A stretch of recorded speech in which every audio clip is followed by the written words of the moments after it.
कहानी के शुरुआत में हम इटली के वेनिस के एक ऑक्शन हाउस का सीन देखते हैं। इस हाउस में कई कीमती आर्ट सेल किया जा रहा था। ऑक्शन के बीच में वहां आते हैं साइरस नाम का एक आदमी। आम इंसान की तरह दिखने वाला ये साइरस असल में बिल्कुल मामूली आदमी नहीं है। ये इस दुनिया के सबसे बड़े आर्ट थेफ्टर्स में से एक है। मतलब अलग अलग आर्ट गैलरी से आर्ट चोरी करना ही इसका पेशा है। आज इस प्रोग्राम में भी ये उसी मकसद से आया है, लेकिन इस मिशन में ये अकेला नहीं है। इसके साथ है एक एक्सपर्ट टीम। इस टीम के मेंबर हर किसी ने चोरी की किसी न किसी फील्ड में एक्सपर्ट है। जैसे इसकी टीम मेंबर कैमेलिया, जो किसी भी तरह का वाहन चला सकती है, हाँ, यहाँ तक कि प्लेन भी। इसके अलावा टीम में है हैकर मिसून, लॉ खोलने का एक्सपर्ट मैग्नस और एक इंजीनियर भी। ये सब मिलकर इस ऑक्शन में एक बड़ा दांव लगाने वाले हैं। वहीं वेनिस का ये ऑक्शन लंदन से भी लाइव कॉन्फ्रेंस के जरिए जुड़ा हुआ था। वहां से भी कुछ लोग इस ऑक्शन में हिस्सा ले रहे हैं। साइरस पहले वेनिस के ऑक्शन में एक बीडर के रूप में एंट्री करता है। उसके थोड़ी देर पहले ही ऑक्शन में एक कीमती पेंटिंग बिक चुकी थी, लेकिन लंदन में रखी ये पेंटिंग चुराने के लिए उसके टीम के दो मेंबर लुक और मैग्नस गए थे। पेंटिंग जिस वॉल्ट में रखी थी उसे मैग्नस बहुत आसानी से खोल देता है। अब वहां से पेंटिंग निकालकर वो उसे रोल करके एक कंटेनर में डाल देता है। फिर वो कंटेनर को पास की नदी में फेंक देता है। इस नदी में बोर्ड लेकर इंतजार कर रहा था टीम का एक और मेंबर। वो रिमोट कंट्रोल की मदद से कंटेनर को अपने पास ले आता है। इसी तरह वे लगभग $12 मिलियन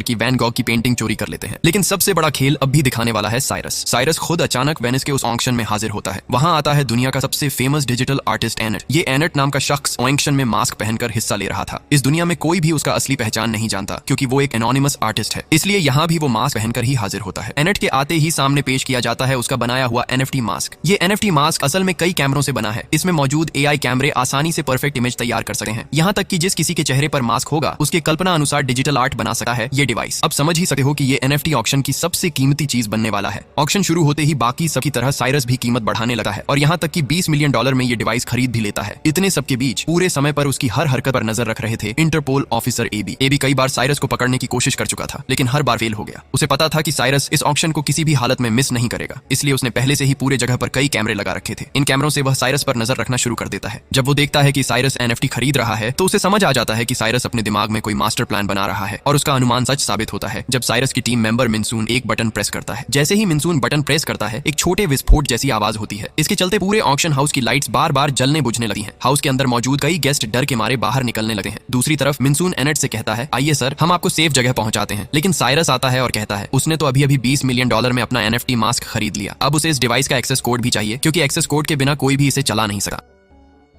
तो साइरस चालाकी से एनेट को अपने यॉट पर आने के लिए कहता है, लेकिन उसके पास असल में कोई यॉट नहीं था। वो एनेट को लेकर एक बोट में जाता है और बोट चलाना शुरू कर देता है। बोट चलाता है उसकी टीम की एक्सपर्ट ड्राइवर कैमेलिया। वहीं लंदन में वो पेंटिंग चोरी करने के दौरान लुक और मैग्नस भी पागलपन की हद तक काम में जुट जाते हैं। वहीं एबी आता है और देखता है कि ऑक्शन रूम से साइरस और एनेट गायब हो चुके हैं। तभी उसे समझ आता है कि साइरस ने NFT का एक्सेस कोड पाने के लिए एनेट को पकड़ लिया है। फिर एबी खुद भी एक बोट लेकर नदी में उतर जाता है। थोड़ी दूर बोट चलाने के बाद वो साइरस और एनेट को लगभग पकड़ ही लेता है, लेकिन मिनसून अपने स्मार्ट ग्लास का इस्तेमाल करके उनके बीच में एक और बोट लेकर आ जाता है। मतलब उसका ये चश्मा असल में एक हैकिंग डिवाइस था। फिर भी एबी पीछे नहीं हटा। आखिर में मिनसून नदी में मौजूद वाटर बैरेज को हैक कर लेता है और पूरी बोट को नदी की गहराई से ऊपर उठा देता है। इस वजह से साइरस और टीम सेफली निकल जाते हैं, लेकिन एबी वहीं फंस जाता है। इस तरह साइरस फिर एक बार एबी के हाथ से फिसल जाता है। अब साइरस सचमुच एनेट को लेकर एक यॉट में चढ़ता है। उसके कहने पर एनेट मास्क खोल देता है। फिर एनेट अपने अकाउंट में $20 मिलियन ट्रांसफर कर देता है। इसके बाद दोनों पक्ष अपनी खुशी में पार्टी करने लगे हैं। वहीं एबी उस समय एनेट को रेस्क्यू करने के लिए मिसिंग अलर्ट जारी करता है। इसका मतलब है कि पूरी दुनिया अब जान चुकी है कि किसी ने एनेट को किडनैप कर लिया है। लेकिन अगले दिन सुबह एबी खुद ये जानकर हैरान और परेशान हो जाता है। उसके दिमाग में सवाल आता है, तो क्या इन्हीं लोगों ने मुझे किडनैप किया? लेकिन जो पैसे एनेट के अकाउंट में जमा हुए हैं वो तो असल में सचमुच के हैं। फिर साइरस बताता है कि ये पैसा उन्होंने लंदन से चोरी की गई पेंटिंग बेचकर कमाया है। हालांकि उन्होंने एनेट को किडनैप नहीं किया था, लेकिन लोगों की नजर में उन्होंने इसे किडनैपिंग जैसा दिखा दिया, क्योंकि कोई भी चीज चोरी होने के बाद उसकी कीमत कई गुना बढ़ जाती है। जैसे कि लियोनार्डो दा विंची की फेमस मोनालिसा पेंटिंग की कीमत पहले सिर्फ $25,000 थी, लेकिन कई साल पहले जब इसे चोरी कर लिया गया तो इसका नाम और प्रसिद्धि फैल गई और अब उसकी कीमत $860 मिलियन तक पहुंच गई है। साइरस एनेट को दिखाता है कि उसके फेक किडनैपिंग के बाद अब NFT की कीमत $79 मिलियन हो गई है। अगर दोनों पक्ष एक दूसरे की मदद करेंगे तो NFT से और $27 मिलियन का फायदा होगा और बाकी पैसा साइरस और उसकी टीम की जेब में जाएगा। दोनों पक्ष खुश होने के कारण महान खुशी में पार्टी करने लगते हैं। वहीं एबी उस ऑक्शन हाउस का फुटेज देकर एक लूप आता है। उसे पता चलता है कि डेंटन नाम का एक शख्स इस हाइस्ट में शामिल था और ये डेंटन असल में साइरस की पुरानी टीम का मेंबर था। एबी सीधे डेंटन के सामने हाजिर होता है। डेंटन सब कुछ नकार देता है, लेकिन एबी उसे अरेस्ट कर लेता है। लेता है, लेकिन एबी का बॉस हागली उसे बीच में ही बुला लेता है। हागली उसे बताता है कि यूर्गेंसन नाम का एक बिलियनियर है जिसके बारे में उसे पता होना चाहिए। ये यूर्गेंसन असल में बहुत ही खतरनाक आदमी है। इसका पेशा है दुनिया के अलग अलग हिस्सों में दुर्घटनाएं कराना और शेयर मार्केट में क्रैश लाकर करोड़ों डॉलर कमाना। सीधी बात में ये ब्रोकर्स से शेयर उधार लेकर उन्हें महंगे दाम पर बेचता है, फिर जब शेयर की कीमत गिरती है तो इसे सस्ते में खरीदकर ब्रोकर्स को वापस कर देता है। इस पूरे प्रोसेस को शॉर्ट सेलिंग कहते हैं। जब कई कंपनियों के शेयर किसी दुर्घटना की वजह से क्रैश कर जाते हैं तो शॉर्ट सेलर्स को जैसे आसमान में चांद मिल जाए। यूर्गेंसन भी इसी तरह अपने फायदे के लिए काम करता है, लेकिन अब उसने पूरे शहर को सचमुच बाढ़ में डुबोने का प्लान बना लिया है। इंटरपोल के पास इंफॉर्मेशन है कि यूर्गेंसन ने लिबियाथन नाम के एक हैकर ग्रुप को ये काम देने के लिए हायर किया है। इन हैकरों का काम होगा यूरोप के अलग अलग शहरों की वाटर सप्लाई को नुकसान पहुंचाना। इससे शहर में भारी बाढ़ आएगी, सैकड़ों या लाखों लोग मरेंगे, लेकिन यूर्गेंसन को कोई नुकसान नहीं होगा क्योंकि बीच में शेयर की कीमत गिरने पर वो शॉर्ट सेलिंग करके बिलियन डॉलर कमाएगा। अब उसने जिस हैकर ग्रुप को हायर किया है वो पेमेंट का तरीका कुछ अलग चाहता है। वो चाहते हैं कि यूर्गेंसन उन्हें कैश की जगह 500 मिलियन डॉलर का सोना दे। यूर्गेंसन उनकी बात मान लेता है और लंदन से स्विट्जरलैंड गोल्ड भेजने की तैयारी शुरू कर देता है। इतना सुनते ही एबी समझ जाता है कि हेक्सली असल में क्या कहना चाहता है। उसका मतलब साफ था, अगर ये गोल्ड हैकरों तक नहीं पहुंचा तो वो लोग यूर्गेंसन की डील कैंसिल कर देंगे। चूंकि ये सारा गोल्ड पूरी तरह लीगल है इसलिए इंटरपोल सीधे तौर पर कुछ नहीं कर सकता, लेकिन अगर रास्ते में ये गोल्ड चोरी हो जाए तो डील अपने आप कैंसिल हो जाएगी। अब सवाल ये था कि हेक्सली आखिर ये चोरी किससे करवाना चाहता है। ये तो तुम समझ ही गए होंगे। हाँ, इसी काम के लिए उसने एबी को बुलाया था ताकि वो ये मिशन साइरस को दे सके। शुरू में एबी हेक्सली की बात मानने से इनकार कर देता है, लेकिन हजारों लोगों की जान बचाने के लिए आखिरकार उसे मानना ही पड़ता है। इसके बाद एबी सीधे साइरस के सामने जाकर खड़ा होता है। साइरस उसे देखकर बिल्कुल भी हैरान नहीं होता क्योंकि इससे पहले भी कई बार एबी उसकी लोकेशन ट्रैक कर चुका था। यहीं हमें पता चलता है कि कभी इन दोनों के बीच एक छोटा सा रिलेशनशिप भी था, लेकिन उस वक्त दोनों में से कोई भी एक दूसरे की असली पहचान नहीं जानता था। खैर, एबी उसे बताता है कि लंदन से चोरी की गई पेंटिंग के सबूत इंटरपोल के पास मौजूद हैं। इसलिए अगर साइरस इस डील के लिए राजी नहीं हुआ तो उसे उसके सारे साथियों समेत जेल जाना पड़ेगा, लेकिन अगर वो ये काम कर देता है तो उनके नाम पर मौजूद सारे क्रिमिनल रिकॉर्ड क्लीन कर दिए जाएंगे। साइरस पहले तो यूर्गेंसन का नाम सुनते ही मना कर देता है क्योंकि ये आदमी कितना खतरनाक है ये तो बच्चे बूढ़े सभी जानते हैं, लेकिन जब उसके पास कोई और रास्ता नहीं बचता तो आखिरकार उसे मानना ही पड़ता है। हालांकि वो एक शर्त रखता है, इस मिशन में एबी भी उसकी टीम के साथ काम करेगा ताकि काम खत्म होने के बाद इंटरपोल कोई चालाकी न करे, इसीलिए ये शर्त रखी जाती है। साइरस की टीम भी शुरू में इस मिशन पर जाने के लिए तैयार नहीं होती। उन्हें लगता है कि ये सब इंटरपोल का एक ट्रैप है, लेकिन एबी सबको उनके फ्यूचर का हवाला देकर किसी तरह मना लेता है। इसके बाद इस टीम में एबी और डैन भी शामिल हो जाते हैं। अब इस गोल्ड को चुराने के लिए उन्हें एक लगभग नामुमकिन काम करना है। यूर्गेंसन अपने गोल्ड को किसी प्राइवेट जेट से नहीं बल्कि एक पैसेंजर प्लेन से भेजने वाला है। इसका मतलब है कि एयरपोर्ट पर गोल्ड चोरी करने का कोई चांस ही नहीं है। अब जो भी करना होगा उन्हें हवा में उड़ते हुए प्लेन के बीच करना पड़ेगा। सभी इस बात को लेकर टेंशन में होते हैं, लेकिन साइरस पूरा चिल मूड में रहता है। मगर चिल रहने से क्या होगा, उसके दिमाग में तो अभी से एक मास्टर प्लान घूमने लगा है।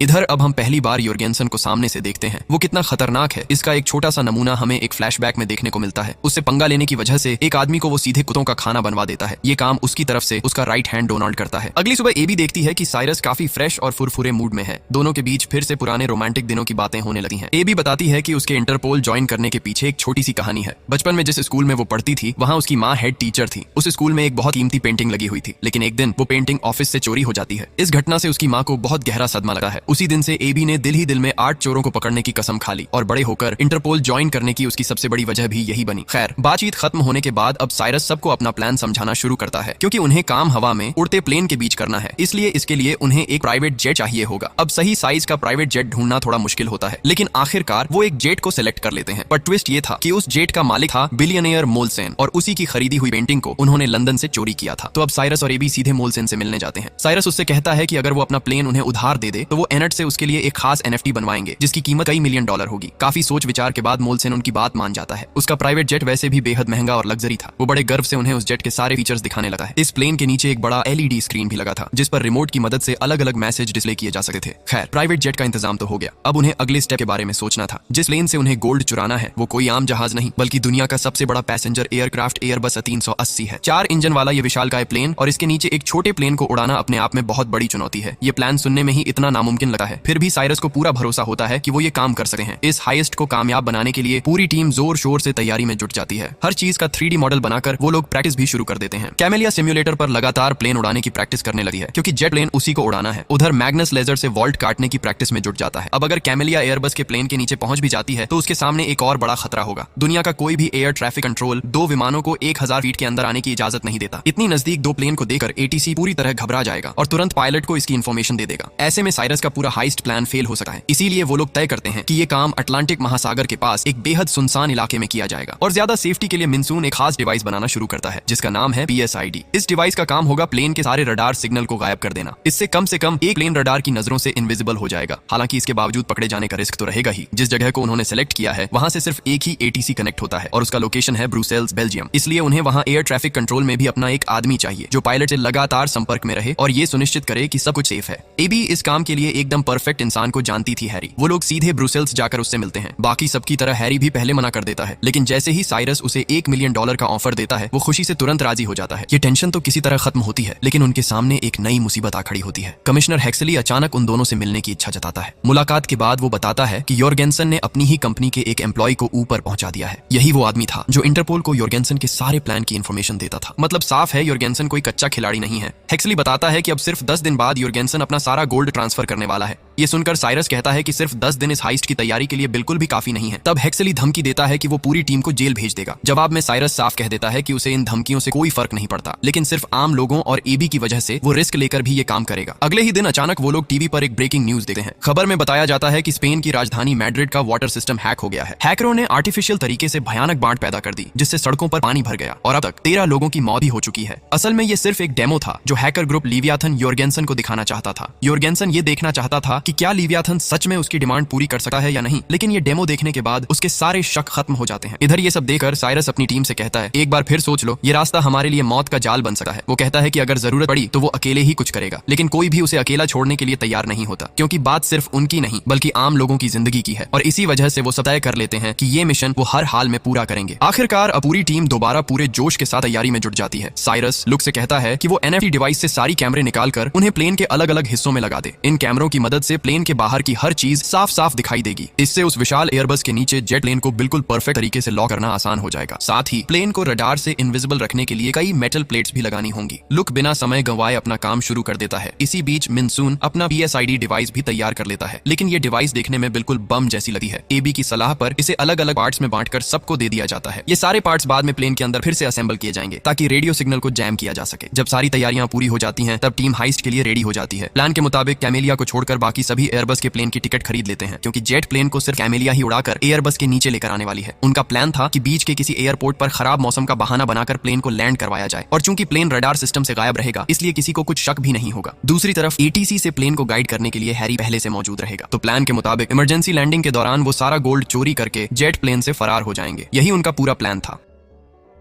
हाइस्ट वाले दिन सब लोग टिकट लेकर आम पैसेंजर बनकर प्लेन में चढ़ जाते हैं और अलग अलग क्लास की सीटों पर बैठ जाते हैं। कुछ लोग इकोनॉमी क्लास में होते हैं और बाकी बिजनेस क्लास में। गोल्ड का वॉल्ट प्लेन के नीचे कार्गो कंपार्टमेंट में बेहद हाई सिक्योरिटी के बीच रखा हुआ होता है। उधर कैमेलिया जेट प्लेन को लेकर धीरे धीरे एयरबस की तरफ बढ़ती है। इसी बीच प्लेन में बैठने के बाद साइरस को पता चलता है कि लुक उनके साथ नहीं आया। डर की वजह से वो आखिरी वक्त में इस हाइस्ट से पीछे हट गया था। अब परेशानी ये थी कि PSID डिवाइस का एंटीना बूस्टर लुक के पास ही था। बिना बूस्टर के डिवाइस काम तो करेगा, लेकिन सिग्नल जैम करने के लिए उसे कॉकपिट के बहुत पास लगाना पड़ेगा। तभी एबी अकेले इस काम की जिम्मेदारी अपने ऊपर ले लेती है। उधर मिनसून पहले ही प्लेन के सारे कैमरे हैक कर चुका होता है। वो बताता है कि प्लेन के अलग अलग हिस्सों में कुछ लोग बैठकर नजर रख रहे हैं, मतलब इनसे बचते हुए हाइस्ट करना आसान नहीं होगा। कुछ ही देर में प्लेन मिड एयर में पहुंच जाता है। तब सब लोग एक एक करके वॉशरूम जाने का बहाना बनाते हैं और डिवाइस के अलग अलग पार्ट्स वहां छोड़ आते हैं। आखिर में एबी सबसे आखिर में जाती है और डिवाइस को असेंबल करने लगती है, लेकिन तभी अचानक उसके हाथ से डिवाइस नीचे गिर जाती है और उसके सारे पार्ट्स अलग अलग बिखर जाते हैं। इधर कैमेलिया जेट प्लेन लेकर एयरबस के काफी पास पहुंच चुकी थी, इसलिए ब्रुसेल्स के रडार सिस्टम को उसकी मौजूदगी का आभास हो जाता है। लेकिन ATC टावर में बैठा हैरी पायलट्स को इस बारे में कुछ भी नहीं बताता। इसी बीच ATC का एक और एम्प्लॉय अचानक 2 प्लेनों को इतना पास देकर घबरा जाता है। तभी हैरी हंसते हुए इसे सिस्टम ग्लिच बता देता है। असल में डिवाइस उसके हाथ से गिर जाने की वजह से EB को सिग्नल जैमर लगाने में देरी हो रही थी, लेकिन जैसे ही साइरस उसकी मदद करता है आखिरकार वो डिवाइस फिट कर देते हैं। उधर कैमेलिया भी कामयाबी से अपने जेट को एयरबस के नीचे लॉक कर लेती है। उसी पल सिग्नल जैमिंग की वजह से ATC के रडार से प्लेन गायब हो जाता है, इसलिए वो महिला एम्प्लॉय भी इसे अपनी गलती मानकर फिर से अपने काम में लग जाती है। हालांकि रडार सिग्नल गायब होने के बावजूद ATC और प्लेन के पायलट्स के बीच रेडियो कनेक्शन बना रहता है। वहीं से हैरी पायलट्स को बताता है कि ज्यूरिख एयरपोर्ट इस वक्त लैंडिंग के लिए सही नहीं है, क्योंकि वहां का मौसम अचानक खराब हो गया है। प्लान के मुताबिक हैरी उन्हें पास के एक छोटे एयरपोर्ट पर लैंड करने का ऑर्डर देता है। पायलट उसकी बात मानकर फ्लाइट को डाइवर्ट कर देता है। इधर साइरस के इशारे पर कैमेलिया जेट लेकर प्लेन के नीचे से हट जाती है। उधर प्लेन के अंदर साइरस सबको सिग्नल देता है कि अब हाइस्ट शुरू करने का समय आ गया है। उसके इशारे पर डेंटन बीमार होने का नाटक करता है और एयर होस्टेस को अपने पास बुला लेता है। इसी मौके पर वो मैग्नस के हाथ में एक गैस कैनिस्टर थमा देता है। इसी कैनिस्टर की मदद से लेजर बनाया जाएगा जिससे वॉल्ट काटा जाएगा। फिर मैग्नस बेहद सावधानी से कार्गो कंपार्टमेंट में उतर जाता है ताकि अपना काम अंजाम दे सके। इधर मिनसून प्लेन का वाईफाई ऑफ कर देता है। तभी पायलट्स अचानक घोषणा करते हैं कि खराब मौसम की वजह से उन्हें पास के एक एयरपोर्ट पर लैंड करना पड़ेगा। ये सुनते ही डोनाल्ड और यूर्गेंसन के लोग जैसे जाग जाते हैं। तुरंत वो लोग बिटकेस निकालकर पिस्टल असेंबल करने लगे हैं। तभी साइरस को समझ आता है कि शायद हाइस्ट का प्लान ये लोग पकड़ चुके हैं। अगर अब वो लोग कार्गो कंपार्टमेंट में घुस गए तो मैग्नस अपना काम पूरा नहीं कर पाएगा। इसी बीच यूर्गेंसन का राइट हैंड डोनाल्ड सीधे पिस्टल लेकर कॉकपिट की तरफ बढ़ता है। मतलब वो लोग प्लेन को हाईजैक करके स्विट्जरलैंड ले जाना चाहते थे। डोनाल्ड एक एयर होस्टेस को पकड़कर कॉकपिट में घुसना भी चाहता है। बस साइरस को इस पर हमला करने का बहाना मिल जाता है। वो और एबी मिलकर एयर होस्टेस को बचाने के बहाने डोनाल्ड पर झपट पड़ते हैं। इसी बीच यूर्गेंसन के लोग भी उनके साथ तगड़ी फाइट शुरू कर देते हैं। फाइट में दोनों पक्ष बराबरी से टक्कर लेते हैं। फाइट के दौरान साइरस फोन की तार से डोनाल्ड को गला घोंटने जाता है, लेकिन डोनाल्ड भी उसी तार से साइरस का गला पकड़ लेता है। तभी एबी उस पर हमला कर देती है जिससे डोनाल्ड साइरस को धक्का देता है। साइरस तब एक ट्रॉली पर गिर जाता है। फिर वह ट्रॉली के साथ सीढ़ियों से नीचे उतरने लगा है। इस तरह दोनों पक्षों के बीच काफी समय तक हाथापाई चलती रहती है। आखिरकार साइरस डोनाल्ड को ग्लास के दरवाजे के ऊपर घुसाकर उसे बेहोश कर देता है। इसी तरह एबी और साइरस मिलकर 2-3 और लोगों को पकड़ डालते हैं। इधर मैग्नस पहले ही लेजर का इस्तेमाल करके वॉल्ट को काट चुका होता है। अब एबी और साइरस कार्गो कंपार्टमेंट की तरफ बढ़ते हैं, लेकिन तभी उनके सामने खड़ा हो जाता है कॉर्मैक, जो यूर्गेंसन का और एक आदमी है। इधर प्लेन पहुंच जाता है उस एयरपोर्ट पर जहां उसे लैंड करना था। रनवे देकर पायलट का दिमाग घूम जाता है क्योंकि पूरा रनवे बर्फ की मोटी चादर से ढका हुआ था। अब उनके पास इस एयरपोर्ट पर लैंड करने के अलावा कोई विकल्प नहीं था। पायलट बर्फ के बीच प्लेन को काबू से लैंड कराते हैं। जमीन पर उतरते ही रनवे की पिछलता की वजह से प्लेन बार बार फिसलता है। साथ ही दोनों तरफ जमा बर्फ प्लेन की विंग्स से टकराती रहती है। लेकिन इन सब मुश्किलों के बावजूद प्लेन 180 डिग्री घुमाकर सक्सेसफुली लैंड कर जाता है। दूसरी तरफ जेट प्लेन छोटा होने की वजह से कैमेलिया उसे बहुत सहजता से लैंड कर देती है। इधर साइरस और एबी को पकड़कर कार्गो कंपार्टमेंट में ले जाता है कॉर्मैक। वहां मौजूद मैग्नस को भी वो लोग काबू में कर लेते हैं। तभी यूर्गेंसन का फोन आता है। वो बताते हैं कि कुछ चोर उनके गोल्ड को चुराने आए थे, लेकिन अब सब उनके कंट्रोल में है और गोल्ड सेफ है। तभी यूर्गेंसन कहता है, इन्हें मेरे पास लेकर आओ, मैं इनके साथ ही सलूक करूंगा। इसके बाद उसकी टीम साइरस, एबी और कैमेलिया को जेट प्लेन में बिठा देती है। गोल्ड भी उसी प्लेन में लोड किया जाता है और कैमेलिया को इटली की तरफ उड़ाने के लिए कह दिया जाता है। फिर वे लोग सीधे यूर्गेंसन के घर की तरफ रवाना हो जाते हैं। इधर ये खबर हेक्सली तक पहुंचती है और वो प्लेन को तुरंत लोकेट करने का ऑर्डर देता है, लेकिन प्लेन के बाहर मौजूद मेटल की वजह से रडार सिग्नल अभी तक कैच नहीं हो रहा था। तभी कैमेलिया के दिमाग में एक जबरदस्त आइडिया आता है। वो प्लेन को बार बार इधर उधर हिलाने लगी है। इससे प्लेन पर लगी मेटल प्लेट्स धीरे धीरे खुलने लगी हैं। कैमेलिया यूर्गेंसन के लोगों को बताती है कि ये सोने के बार्स के वजन की वजह से हो रहा है। जैसे ही ये प्लेट्स खुलती हैं, रडार को प्लेन का सिग्नल पकड़ा जाने लगा है। जैसे ही हेक्सली को ये खबर मिलती है, वो तुरंत नेटो को कांटेक्ट करता है क्योंकि वो किसी भी हालत में नहीं चाहता कि ये गोल्ड यूर्गेंसन के हाथ लग जाए। प्लेन में एबी मौजूद होने के बावजूद नेटो की मदद से प्लेन को शूट डाउन करने का निर्णय लिया जाता है। इसके लिए वो बताता है कि प्लेन में कुछ टेररिस्ट हैं। सूचना मिलते ही नेटो के 2 फाइटर जेट तुरंत उड़ान भरते हैं। वे प्लेन के पास पहुंचकर पायलट की पहचान सुनिश्चित करने के लिए कहते हैं, लेकिन यूर्गेंसन के लोग कैमेलिया को किसी भी तरह बोलने नहीं देते।